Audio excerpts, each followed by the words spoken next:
ఎంసెట్ ఈ set Ed CET మీ తలకాయ set అని మధ్య తరగతి కుటుంబాల పిల్లల్ని ఆకర్షించి వాళ్ళ రక్తాన్ని రూపాయలుగా మార్చి వేలకి వేలు ఫీజులు కట్టించుకుని ఇక్కడ జల్సా చేస్తున్నాం. నీలాంటి వాళ్ళను చూస్తే సరస్వతి దేవికి గుండె నొప్పి. వీరసింహారెడ్డి, నేను పుట్టింది ఈ సీమ ఉమ్మనీటితోనే. మాలో ఉంది ఈ సీమ నెత్తురే.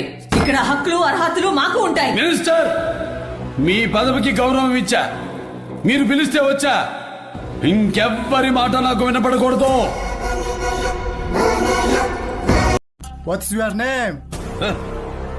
10 నిమిషాల్లో క్లోజ్ అయ్యే ఏ పబ్ దగ్గరికైనా వెళ్ళి నిలబడు. అక్కడ నీకో స్లోగన్ వినిపిస్తుంది. అది Oh, are you famous? Not only famous, also dangerous.